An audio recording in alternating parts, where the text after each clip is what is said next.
I was a really big fan of the original Transformers movie when it came out, not the cartoon, the Michael Bay one. Now granted, when this movie came out, I was the target demographic. Not that one, not that one, not that one.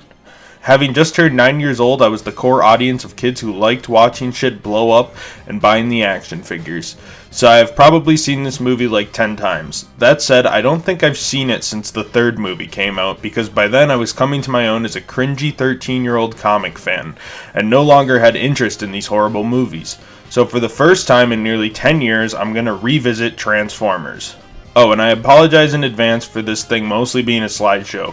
YouTube will shut my shit down if I play more than 3 seconds of footage from this movie, so I am gonna use clips sparingly and hopefully not get this video taken down. I really don't get why people say this is the best Transformers film. I would argue this movie is virtually unwatchable. It is more or less 3 points of view: the military, the hacker people, and Sam, Michaela, and the Transformers.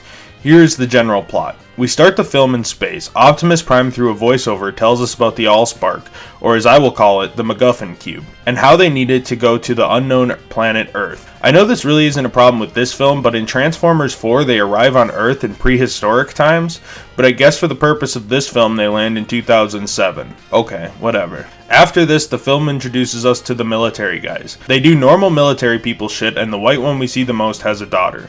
Then the base is blown up by the evil Transformer Blackout, who tries to hack the United States firewall. Next, the film awkwardly switches tones and cuts to Sam Witwicky, our main character, as he does a report on his granddad and how he found the Arctic Giant, which we later learn is Megatron. He then tries to hawk his shit off on eBay, including his grandfather's glasses, which we will learn later hold the map to the MacGuffin Cube. I'm not really sure how the glasses are inscribed with the map to the MacGuffin Cube like 100 years before it's hidden in the Hoover Dam, but I guess who cares. Sam gets an A- on his paper, so he gets to get a car. His dad drives him to this used car salesman, who's the first racial stereotype we meet in the film, played by Bernie Mac in one of his last roles and the last one that would come out before his death. Bernie tries to sell him an old beat-down love bug, which is a reference to Bumblebee's appearance in the yet unreleased Bumblebee film. I mean the original cartoon Bumblebee. But the real Bumblebee, in Camaro form, isn't having it, and wrecks Bernie Mac's shit, leading Sam to getting Bumblebee for $4,000. Following this, we jump right into our third plot, as a group of hackers led by Hot Hacker Girl are instructed by the Secretary of Defense to find out the mysterious Transformer noises that happened at the military base during the attack. This third plotline basically just acts as pointless exposition to move the plot along, pad out the runtime, and have a second hot girl in the movie, but more on them soon, as before we can even comprehend what the hell is going on, we cut back to the military guys finding a mysterious invisible force field as tension builds. Will they be attacked by another Decepticon? But before we can get to that, the film switches perspectives yet again back to Sam Witwicky, who is on his way to the park with his unimportant friend to crash a party that includes Michaela, the love interest for the film, and 2 douchey jocks who are just there to be douchey that never show up again. So douchey guy gets in a fight with Michaela and she begins walking home, but Sam gives her a ride. Unfortunately, Bumblebee intentionally breaks down to force awkward sexual tension and a way for Michaela to say I'm good with cars and also show off how hot the movie thinks she is bent over the car. This is probably one of the cringiest scenes in movie history, and luckily it doesn't get this cringy again for the rest of the film. Following this, we cut to the perspective of this little Decepticon spy. I guess for the purpose of this film we'll call him Little Megatron. Anyway, Little Megatron manages to hack the United States computer system, I guess by breaking into the system's firewall. Anyway, breaking this firewall allowed them to find Sam's eBay listing for his grandfather's glasses, which holds the map to the Allspark. Conveniently, the glasses are listed on eBay at the exact same time they decide to look, and they now have a map to exactly where the Allspark is. For some reason, the Decepticons do nothing with this information for the next hour of the film. Why they need to do this on Air Force One to hack the firewall is beyond me. Anyway, the hot girl tells the Secretary of Defense she found out that the firewall was hacked, and she thinks the firewall was so hacked that the people who did it have to be biocomputers. Alright, whatever, I guess. Now, after literally 3 scenes, the tension that was built up for the military to be attacked finally gets paid off when the Scorpion evil transformer kills a bunch of them. This scene has some funny comic relief as well, as when the white military man is attacked, he tries to call for air support, but has to talk to a racist Indian stereotype, completely breaking the tension of the scene. Anyhow, the airstrike finally comes and saves the remaining military guys after killing the Scorpion transformer. The black military guy and the white military guy survive. I really don't want to identify these military guys by the color of their skin, but in all honesty, that is the only way to identify these one-dimensional military men, so that's what I'm going to have to go with. Anyhow, the scene ends tragically with the Secretary of Defense saying, "Send those boys stateside." I think that's referring to the soldiers who died. A very jarring change of tone, considering less than 2 minutes ago we were watching an Indian stereotype phone operator do the funnies because Michael Bay is racist. Anyhow, in another awkward change of tone, if this movie didn't already have plenty of useless characters, the hot hacker lady, who at this point has just gotten rid of the rest of her hacker crew, leaves the military base to meet with her friend, the black man from Kangaroo Jack, who of course is a racist stereotype of a black nerd, who needs to get his grandmama prune juice because he is black. He decides to help her by hacking the exposition out of the military group Sector 7 out of his 2005 iMac. This takes him literally like 5 seconds. Before the audience can even understand what the stereotype even told us, none other than Sector 7 breaks into the house and they arrest him. Apparently, they detected the hacking, deployed people, and arrested them over the course of a minute. Very efficient, I guess. Okay, so now we're finally back with our main character Sam, as he is chased by an evil police car, Transformer. Him and Bumblebee fight, and Michaela and Sam learn that Bumblebee is a Transformer.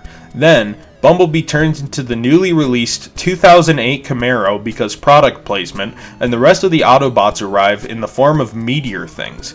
They get car forms over the course of a montage and meet in an alley and introduce themselves, their power sets, and their names. This part acts as Sam's introduction to these very important characters, and it acts as a fairly effective 2-minute toy commercial awkwardly dropped an hour into this already bloated film. What's cracking, little bitches? My first lieutenant. Designation Jazz. This looks like a cool place to kick it. It's just what we needed. 4 more characters in this mess of a movie. This is where Optimus Prime explains exposition about the MacGuffin Cube and why I guess Sam is important. Since the Transformers are now in the movie, the military guys and the hackers pretty much become pointless, as Optimus Prime will now dump all the exposition on us, so I won't really have to talk about them much anymore. Okay, so Sam, Michaela, and the action figures go back to Sam's house to find his granddad's glasses.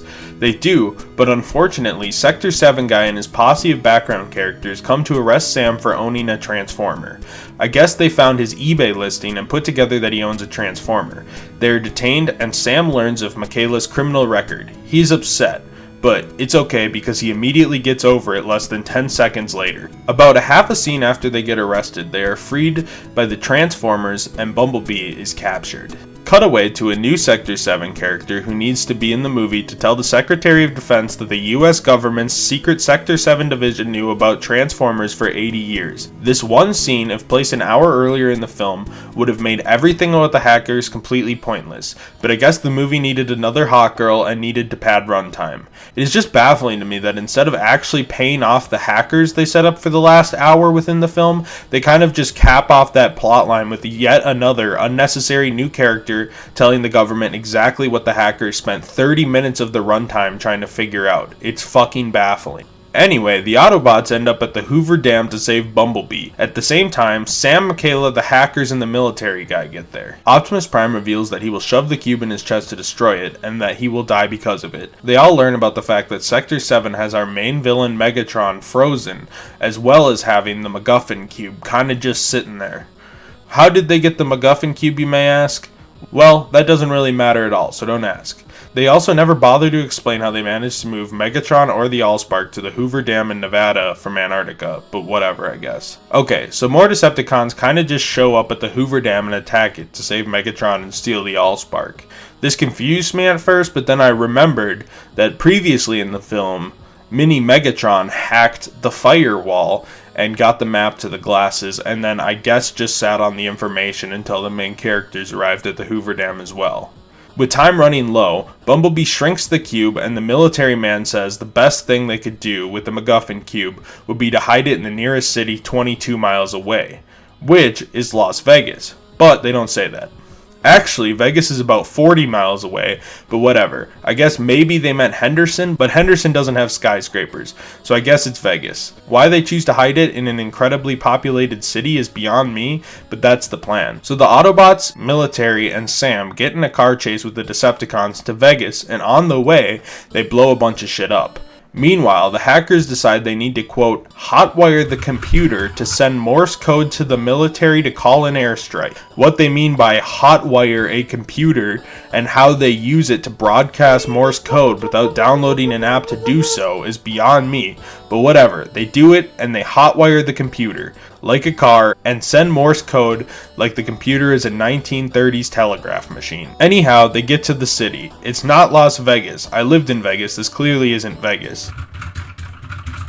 I guess it was Los Angeles. I'm not fully sure why they couldn't just throw up some establishing shots of Las Vegas, but who cares, I guess. Anyhow, the final climactic battle begins. It's pretty stupid, so I'll skim over it. Good guy Transformer dies. Sam runs MacGuffin Cube up the building to give it to military guy. Bumblebee is towed by Megan Fox while he shoots shit. They all fight a bunch, and the Allspark is shoved in Megatron's chest, killing him. Bumblebee also has his voice box fixed at the end of the movie, but then in Transformers 2, I guess it no longer works. The movie ends on Optimus Prime making a dramatic call to the other Autobots to come to Earth, despite the fact they really have no point in staying on Earth anymore. Shia LaBeouf and Megan Fox kiss, and military white guy goes home. Linkin Park's badly aged tune, What I've Done, plays, and perfectly illustrates how bad this movie has aged. Thus far I've been shitting on this film pretty hard, and I'm going to continue to do so, because I intentionally glossed over a lot of glaring issues with this film. I guess I'll start with the humor. This shit is horny, cringy, and unfunny. It is literally beyond comprehension. I'll let the jokes speak for themselves. And here we have some of the basic instruments and tools used by 19th century seamen. Anymore. You're putting girl jewelry on a boy dog. He's got enough self-esteem issues as a chihuahua. That's his bling. So what are you guys doing here? We're here to climb this tree. I see that. It looks fun. Yeah. So listen, I was wondering if I could ride you home. Give you a ride home. Can you wrangle me up some ding-dongs, darling? What was that? You eyeballing my piece, 50 Cent? I'm not even sure if most of these are even jokes, and there are tons of other jokes I just glossed over. The jokes in this movie are just cringy, and jokes don't have to be incredibly deep and well written to be funny, like the recent Sonic film. The jokes were basic, but at least the actors in that film, namely Jim Carrey, made them funny because of his line delivery. He just says stuff funny. In this film, the jokes are beyond just being basic and unfunny. They're blatantly cringy and are told by bumbling, unfunny people who deliver their jokes poorly. For some reason, this movie has 6,000 characters and none of them are important. Here is the breakdown of those characters. Sam. Sam is the closest thing we have to a real character, and is our protagonist. Even though half this movie is too busy with other shit to feature him. He is horny, awkward, and acts like a tweaker. He doesn't really learn anything, he just gets thrown into the film and gets everything he wants. Everything being a hot girlfriend in a car. Sam's parents. Sam's parents are annoying comic relief spewing retards, and they are basically just stereotypes of clueless parents and Jewish people. Hacker crew. The hacker crew are all retards except Hot Science Lady, who figures out stuff off screen that ultimately does nothing, since later on everything she figured out was just told to the Secretary of Defense, making her and the rest of the hacker crew literally fucking useless. Annoying racist stereotype underground hacker man. He is fucking annoying and pointless and adds literally nothing but one line of exposition to help Hacker Girl in her fruitless quest. Michaela. She is hot and Sam is horny for her. Military guys. There is a black one, there is a white one, and there is a bunch that die after 2 scenes. They shoot guns and the white one has a daughter. Bumblebee. He shoots guns and talks through the radio and he likes Sam Witwicky. Optimus Prime. He says dramatic speeches and shoots guns. Miscellaneous Autobots. They shoot guns and they're there to sell toys. Sector 7 guy. He is crazy and tries to arrest Sam for having a transformer. Other Sector 7 guy. He is introduced to explain in one sentence exactly what hackers have been spending the entire movie trying to figure out. Megatron. He is evil. He is our antagonist. He literally shows up in the movie for 15 minutes. Other Decepticons. Can't have a Transformers toy line without bad guys to fight. Okay, so you may be thinking, Connor, what is the problem with having 6,000 characters? Well, that's simple. It fucks up the pacing of the movie completely. This movie literally jumps between plot points to pad out the runtime. Most of the characters do nothing and are ultimately pointless, like the hackers. This movie is so flawed there's no good way to fix it except ground up rewrites. Our main character, I guess, is Sam, and he basically is a flanderized version of a cartoon character, except he is also really horny. He is also just dragged along by the plot because the plot requires it to have some semblance of a main character, but aside from the MacGuffin glasses, he has no reason to even be in the film. And let me ask you a question, who's the main villain of this film? It isn't Sector 7, they're incompetent and show no real threat. I guess it's the Decepticons, but each one just shows up for 10 minutes then dies. I guess if we had to pick it, we're just kinda told he's an evil leader, but he doesn't even show up till the end of the movie. Honestly, this movie is just a huge clusterfuck. Everything in this film is just shoddily designed to guide us between fight scenes. That's it. Also, whoever color corrected this film should be tried for war crimes. This movie genuinely looks terrible. Like, parts of it are neon blue, some of it's swampy green. It looks bad, but the most egregious is the final fight scene. For a movie that built its entire plot around getting to this fight, they did a really bang-up job of the scene actually looking good at all. The whole thing is covered in this ugly piss yellow filter. It is literally one of the least visually pleasing things I've ever seen on screen. It literally looks worse than anything Zack Snyder's ever pissed out, and that's really saying something. Amazingly, I think people consider this one of the better Transformers films. I haven't seen them all in a long time, and when I saw 5 I was incredibly fucked up, so I can't say for sure what's the best one. This one's pretty bad, but I guess I do have a few good things to say. For one, this movie has decent camera work, as far as it goes at least. I can tell what's going on most of the time. I mean, it is by no means anything special, and on most films I wouldn't even mention it, but I gotta dig for something to like. I also liked the score quite a bit, I guess. Steve Jablonsky